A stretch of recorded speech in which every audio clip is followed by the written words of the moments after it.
kanyang shock dito sa harap kasi matagtag na po siya.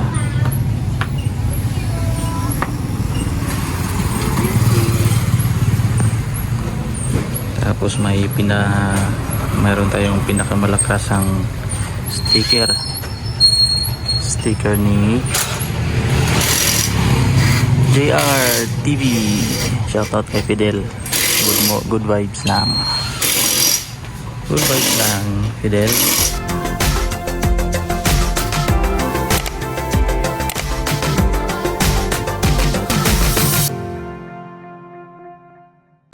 Good morning po, magandang araw po sa inyong lahat mga kababayan. Ngayong araw po na ito ay pupunta po ako ng Kalinan para po i-repair, ipaayos po itong motor para po sa kanyang maintenance, kasi araw-araw ko po itong ginagamit sa paghatid sundo kay Kikang.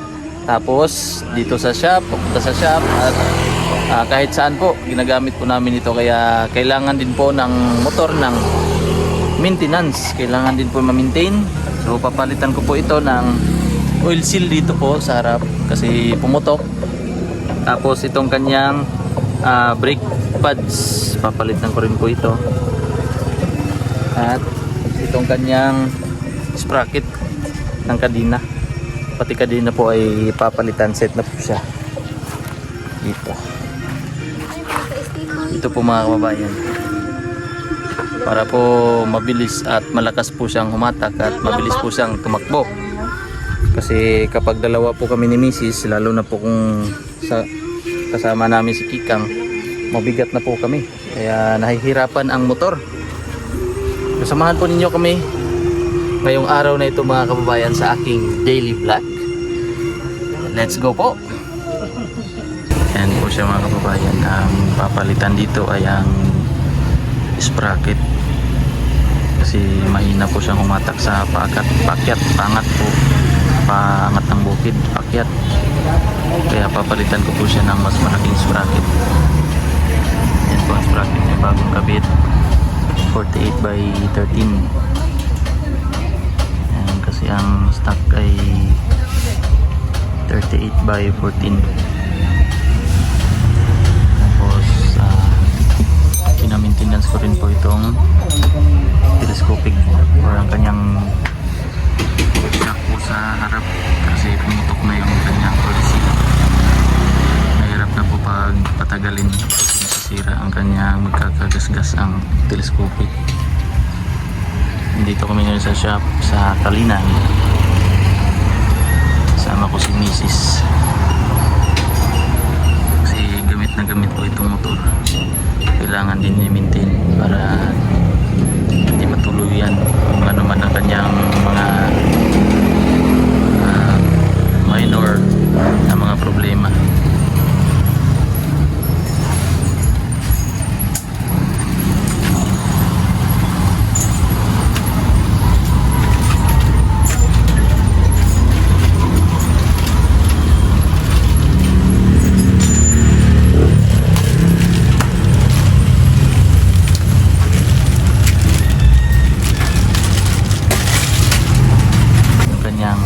Dito sa harap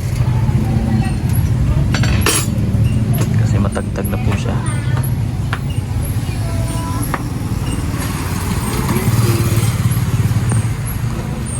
Tapos mayroon tayong pinakamalakasang sticker ni JR TV. Shoutout kay Fidel. Good vibes lang. Good vibes lang, Fidel.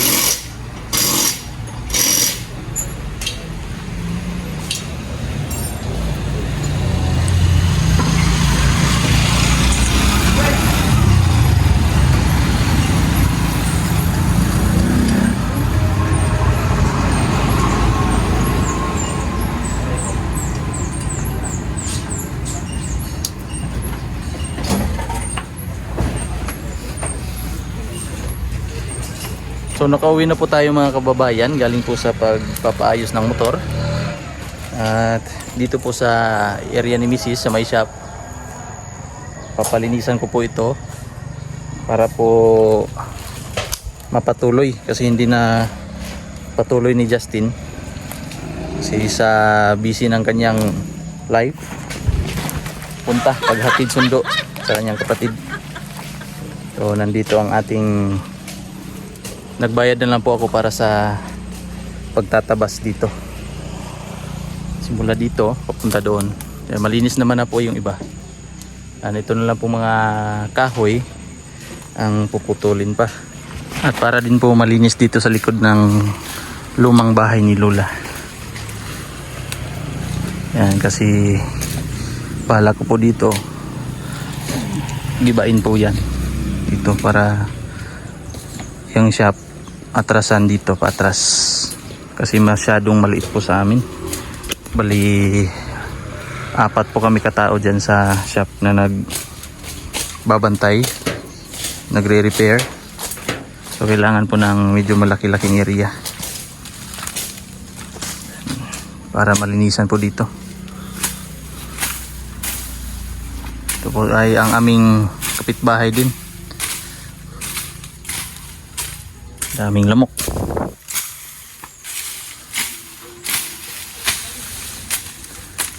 Pag malinis na po ito, i-sprayhan na lang po, i-maintain ang pag-i-spray ng pampatay ng damo.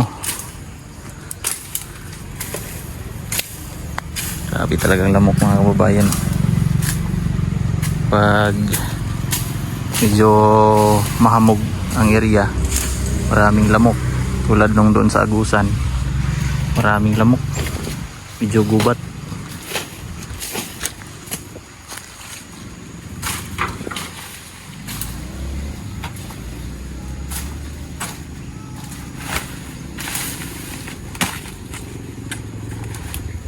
Malinis na po tingnan dyan sa taas. Natanggal na yung mga kahoy-kahoy dyan. Naputol na yung mga kahoy na wala naman pong silbi. Yung mga kahoy lang na batugan lang ng mga ibon. Yung mga natira po dyan mga kababayan, mga ipil-ipil na po yan. Tsaka yung mga abukado. Tapos nandoon na po banda yung kapitbahay namin na taga sideline niya lang po itong pagtatabas. So pasensya na po kayo kung ganito ang eksena dito, kasi ito po ay lumang bahay ni Lola po ni Mrs. na mag-isa lang po dito nakatira sa bahay na ito, sa lumang bahay. Tapos dinala po namin ni Mrs. doon sa bahay namin, doon po sa Migkawayan. Ito po ay parte ng Malabog. Tapos ang aking pamangkin dito nagluluto ng sinigang. Ayan, pasensya na po kayo sa kalat. Kaya po namin ito nilinisan dyan para po ma-repair. Or kung hindi man, babaklasin po namin ito, tatanggalin. Tapos mag-i-expand po kami dito para malinis. Bali luma po itong bahay, kaya siguro i-demolish namin ito. Kaya yung mga kalat na yan, pagpasensyahan nyo na lang po yan. Yan, hindi naman po kayo kinagat nyan sa ating mga mahal na mga bashers, kasi palagi po nila nakikita kapag nagbablog ako dito na makalat, may basura. Kasi nga po wala pong nakatira, abandon na po itong lumang bahay na ito. Tapos ngayon aming i-demolish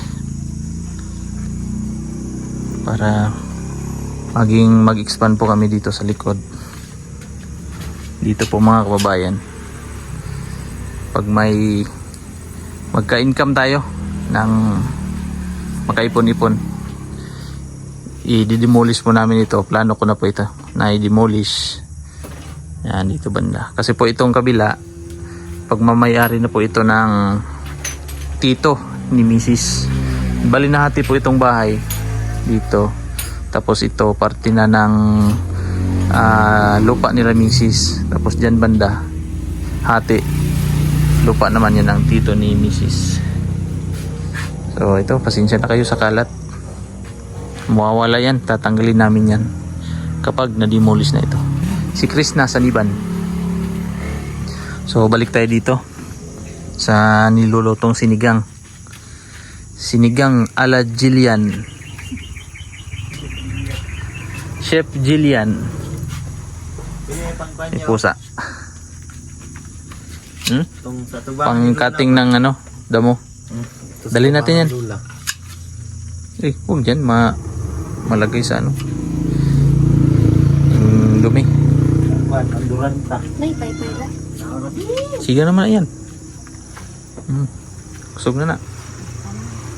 Ulat lang tagbubukal. Oh, dungagi na nagsugnod oh. Basa na na to. Sige rin eh. Kasi mag-aalauna na. Alauna na ba? Mag-aalauna? Mag-alauna. Matagal nakapagluto kasi matagal pong nakapagdesisyon. Kasi ang balak ko lang po ay bibili ng ulam. Tapos may ano kami kasi taga-Tabas kaya kailangan ng makahigop ng sabaw. Yan po siya sa taas. Kaya siguro niya itong matapos ting ba? Kaya no? Oo. Kasi nasimula na po ito ni Justin. Kaya.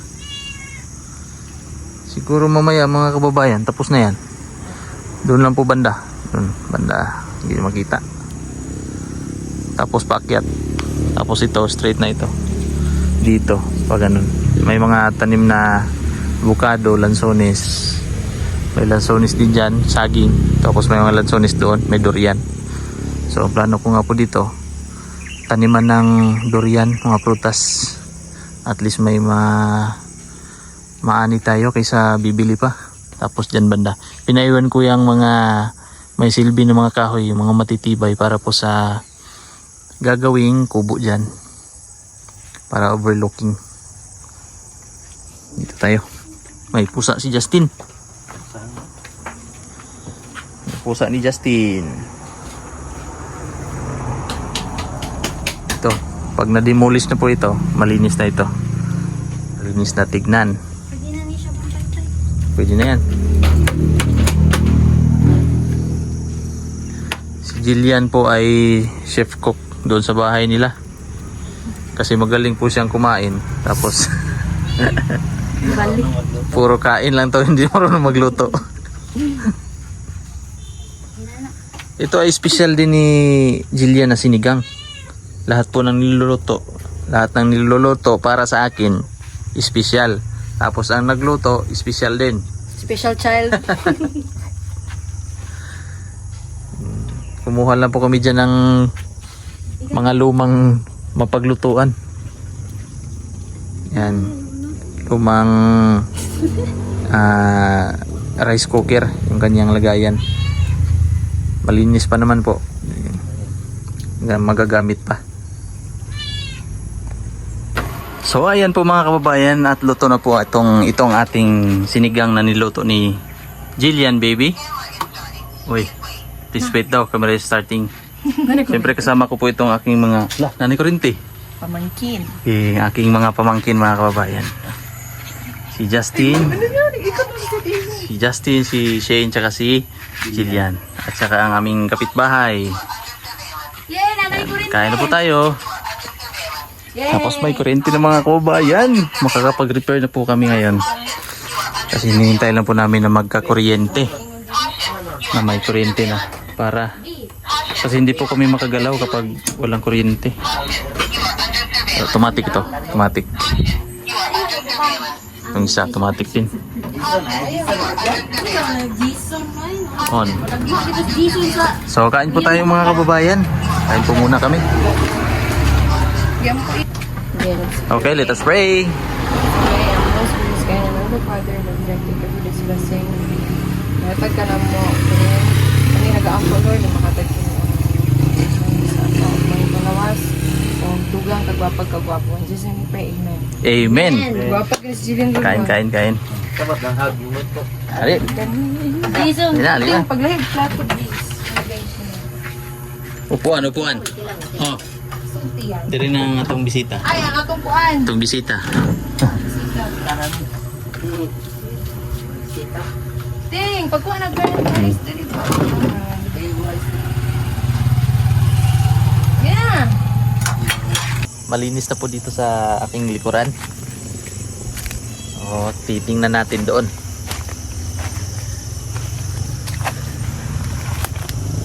Pinaputol ko po itong mga kahoy na mga wala na pong silbi na mga kahoy mga kababayan, kasi ito po ay sanhi ng hindi magandang pagtubo ng mga abukado tsaka mga niyog at mga saging dito. Kasi po natatakpan nila ang mga abukado, mga saging. So doon tayo pupunta sa taas. Ayan, putol ng mga kahoy.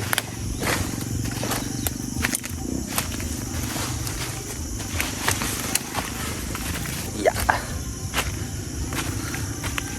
Ito pong view dito. Resort yan. Itong mga kahoy na ito mga kababayan, yan sa likod ko. Ito. Sa linggo, ipapaputol ko to, tapos para mailagay po dito. Para po makapag-umpisa na akong gagawa ng kubo. Tapos yung mga dahon ng anahaw, gagawin ko yung pangbubong.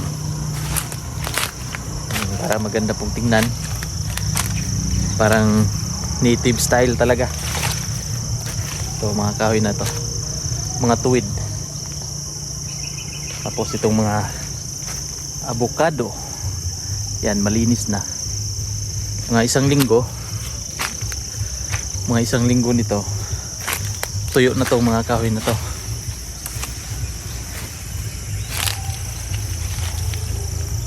Punta tayo dito sa taas. Yan, malinis na.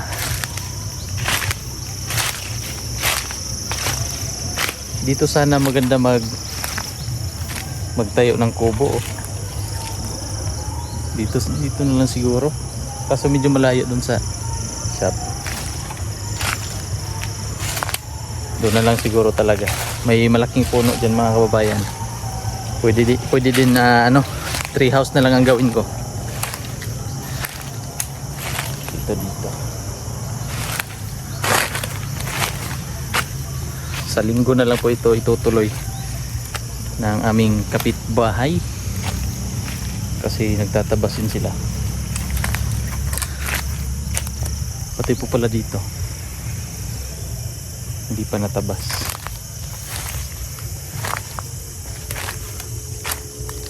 Ayan. Straight doon. Ito. Hanggang doon po sa dulo. May malaking avocado doon po banda. Thank you so much po pala sa inyong lahat mga kababayan. Medyo matagal akong nakapag-upload ngayon kasi busy nga po sa aking maliit na negosyo. Kahit maliit lang po, nabibisi din pala kasi hindi ko po maiwan-iwan ng shop, lalo na po kapag maraming nagpapagawa. Walang kaalalay ang aking technician. Thank you so much po pala sa inyong lahat mga kababayan, sa inyong walang sawa pong pagsuporta, panunood po palagi na aking vlog. Hindi po ako magsasawang magpapasalamat po sa inyo, lalong lalo na po kay Tita Redemption si Dicky. Thank you so much po, at kay Ate Evangeline, thank you so much sa inyong lahat po. So ayan po mga kababayan, thank you so much po sa inyong lahat ulit. At puputulin ko na po ang ating vlog ngayon. Malinis na po dito. So sa linggo, yan po ang mga malalaking kahoy na yan. Yan, medyo mahirap po kasi yan. Puputulin malalaki. At hanggang dito na lang po muna mga kababayan ang ating vlog ngayong araw na ito. Ingat po kayong lahat palagi mga kababayan. God bless po sa inyong lahat. Bye bye.